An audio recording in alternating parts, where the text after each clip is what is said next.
Hello, and welcome to Black Box Online Radio. Right now, we're going to play one of the older segments that we had previously recorded back in the month of January of this year. What happened was we were trying some new things with the graphics, and it turned out to be, well, not so successful. So what I did was I took that down and I redid the upload, sort of what I called a synthesis of the discussion. It was an abridged version of our upload on serial killers versus abusive relationships. And very specifically, we were talking about the book Life Code by Dr. Phil. And really, he's exploring the concept of toxic relationships. But I noticed that there were a lot of similarities to the discussions we were having last year about serial killers. So we're looking at how these things are parallel, and maybe some also some intersectionality in the whole thing. And in the beginning, we did mention something called a relationship toxicologist. You know how they have life coaches out there? Well, we should invent something called a relationship toxicologist. And the upload here is just going to jump right into the discussion. We're going to cut out the introduction. So without further ado, I would like to invite you to listen to our discussion on serial killers versus abusive relationships. Doing with this book is they're exploring things such as like what Dr. Phil calls baiters, backstabbers, abusers, imposters, takers, exploiters, and reckless types, used by the acronym baiters. Okay, how does this relate to true crime? I really found that the descriptions of the characters in this book, talking about toxic relationships, talking about abusers, talking about people who are seeking control and abuse of power, these types of things are pretty much very similar to the conversations that we had when we were doing the Ted Bundy upload.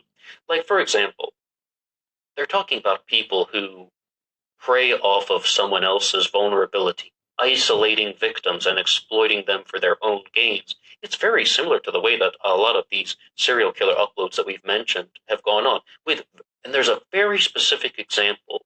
There's a very specific reason why I'm saying this. During the Ted Bundy uploads that we did on this channel, we talked about how, with a psychopathic person, for lack of a better term, they are indifferent to somebody's well-being. But when they know that someone is going to be missing this person, someone is going to be desiring this person's presence, the fact that this person is no longer alive only fuels the excitement of the psychopath. This was stuff that, not my own original observations, these are things we learned from a variety of sources. I can't remember the exact documentary that was talking about that stuff, but those are things that we encountered. Well, this book here, Life Code, says practically the same thing about toxic relationships. The baiter or the abuser is doing the same thing with regard to relationships. The fact that they know that they are causing trouble is very simply just a continuation of that process, except that it's done in a milder fashion.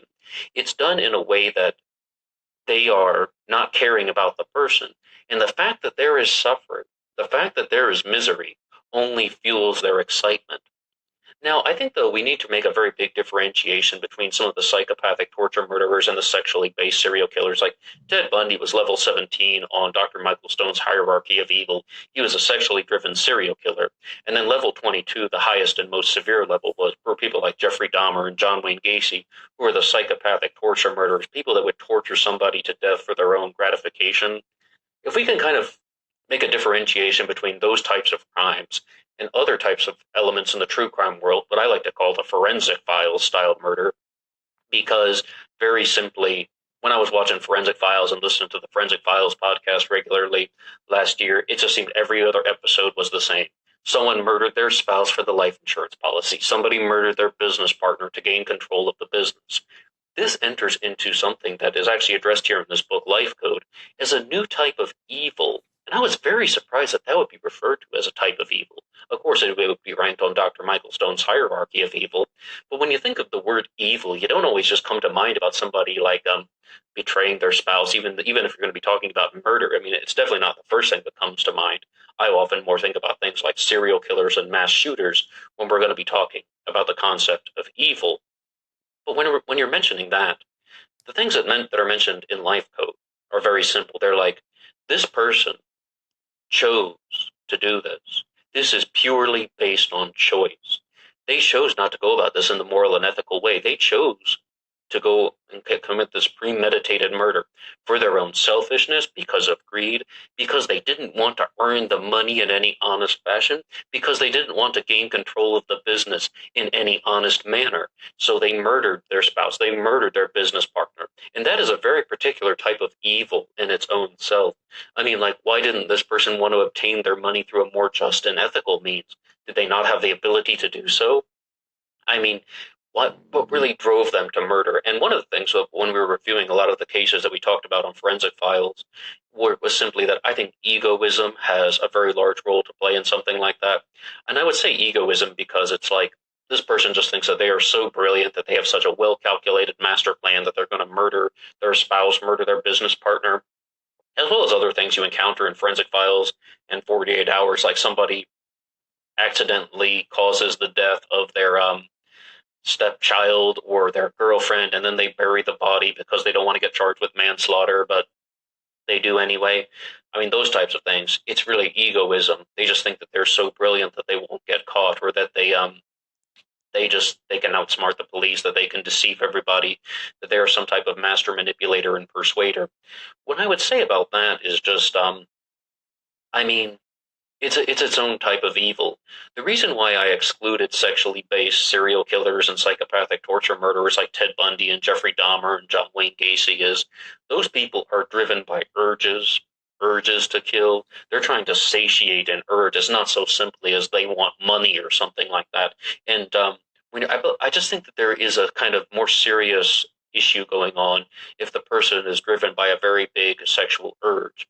But I mean, it's sexually motivated, and you can see this in other people like Gary Ridgway and Michael Ross and Robert Hansen, other serial killers as well. Andre Chikatilo would be an absolute excellent example of that. You find a few conflicting things about Andre Chikatilo, the butcher of Rostov, perhaps Russia's most notorious serial killer. They said a few things about him, like that. There was this one thing that was written that he could only ejaculate when he was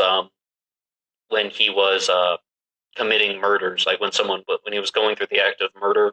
That was the only time that he could ejaculate. But he fathered multiple children, so I was like, well, what the hell's up with that? And later on, I learned that they said that he would actually masturbate on his wife's stomach or vagina and then force the semen inside her with his fingers. Well, that would mean, even if that's weird, even if you think that's totally weird and disgusting, and you're like, hey, dude from Black Box Radio, I wish you wouldn't say those things, that would mean that the first statement was false, that it's not that he could only get off when he was murdering somebody.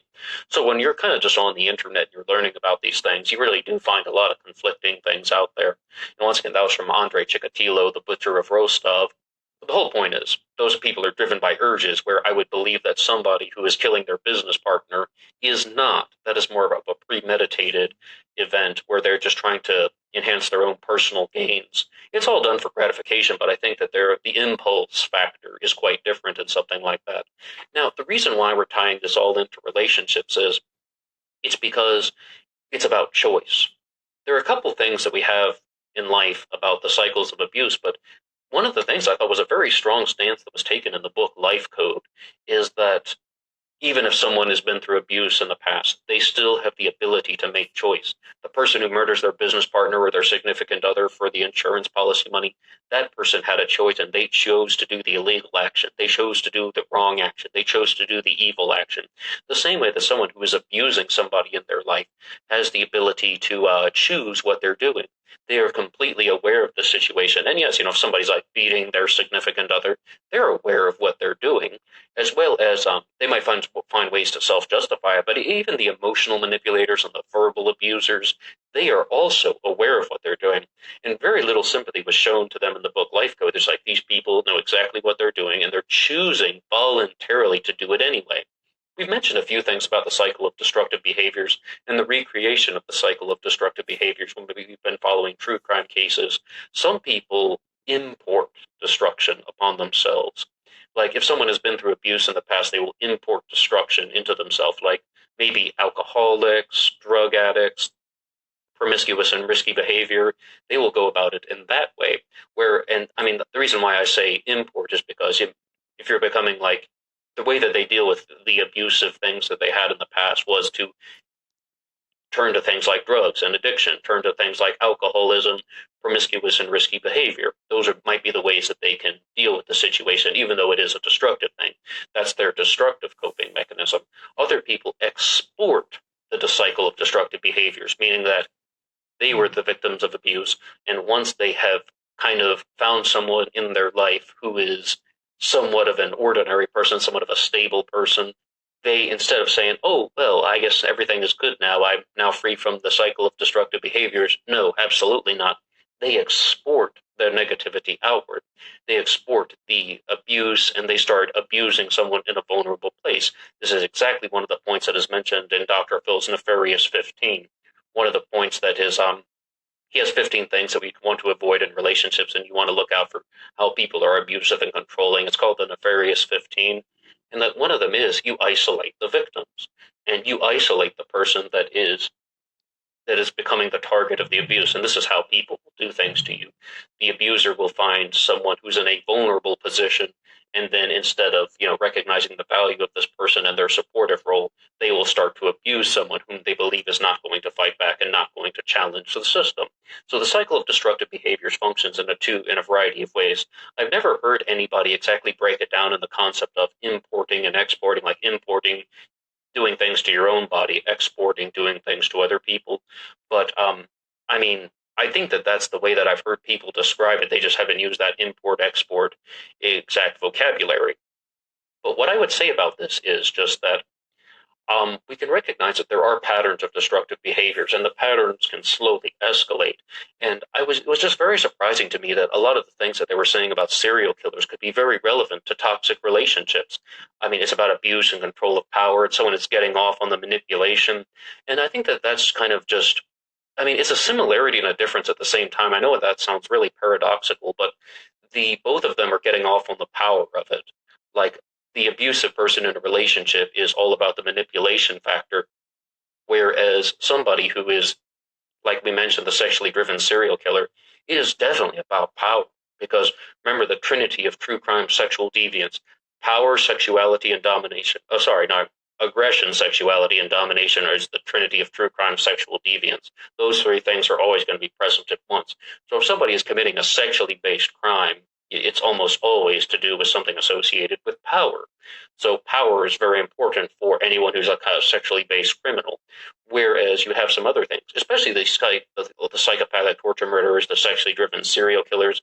Power is enormously valuable. That aggression, sexuality, and domination function together.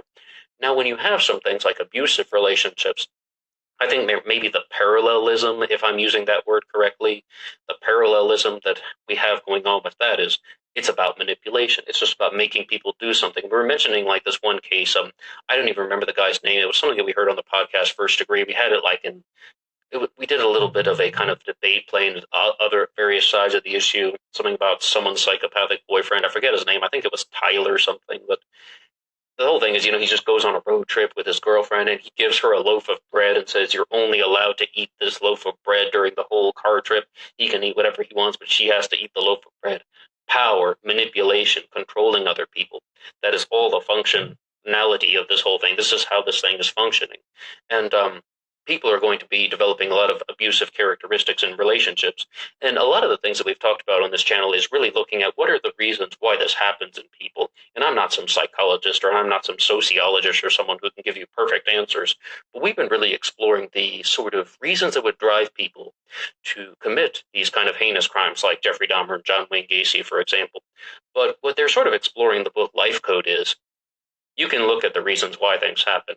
We can study things because we want to learn more. But even when you're dealing with someone not as severe as Gacy, not as severe as Dahmer, not as severe as Bundy or any of the other serial killers we mentioned, like Chikatilo, when you're looking at something that is not dealing with murder, but just dealing with an abusive relationship, there is conscious choice involved. And this is why it really just has to be condemned to 100%. Okay, this person was the victim of abuse.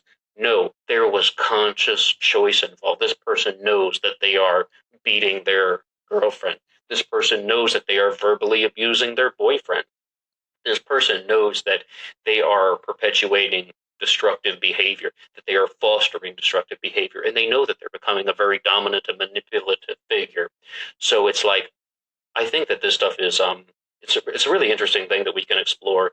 And just to kind of, once again, the name of the book that I've just started reading, finished part one, is done in multiple parts, is Life Code by none other than Dr. Phil. And yes, I mean, I was about to kind of introduce as to say, is this going to be like a guilty pleasure or something? But I've always wanted to read a book by Dr. Phil. It was back when they had border books, like we still have Books a Million and Barnes and Noble now, but it was back when the chain Borders was still around. And I was just like, I saw lots of books that were written by Dr. Phil, Dr. Philip G. McGraw, PhD. And I was like, does he really write those? How on earth does he have time to write all those books if he's doing the TV show? And I'm sure some of it's ghostwritten. But the thing is that it's like, I was always curious what he would have had to say in a book, because the thing is, though, if anything, the stuff from Dr. Phil talks about interesting topics. As a TV personality, yes, he is a clown, and not 95%, 100%, he is a clown, but he does talk about some interesting topics, and that's why I was always curious, what would it be like if I read a book from Dr. Phil? I shouldn't say that's a guilty pleasure. Normally, I would just say it's a dark secret. I would never tell anyone that I'm reading a book from Dr. Phil. Oh, no, everyone's going to think that I've gone to clown college or something like that.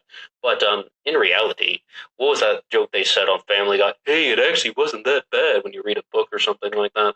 And they're talking about some interesting things, and I think there's a very interesting dynamic that is going on between abusive relationships and these more heinous crimes like serial killers and the psychopathic torture murderers, sexually driven murders, and just sex crimes in general. I think there's a very interesting connection that is going on between these two things, and the role of conscious choice that goes on in these types of things, especially in abusive relationships as well as premeditated murder. Conscious choice is so much involved, but it's highly downplayed. We could talk about that a lot, but I mean, I think we'll explore this subject in the future. That's all for me now. Until next time. All right, and I would like to thank anyone who has made it to the end here. And if you like this upload, you can hit the like button. And if you haven't subscribed yet, you're welcome to subscribe. Thank you once again for listening to this recreation of, if you will, of our upload, Serial Killers versus Abusive Relationships. And let us know what you think in the comments section. Always, most importantly, please drop some comments below so we can continue the discussion. If you disagree with any of the points that were talked about in this one, then feel free to tell us what you think below. Or if you think that this is the absolute most outstanding thing you've ever heard, we also want to hear that. All right, that's all for me now. And as we said, until next time.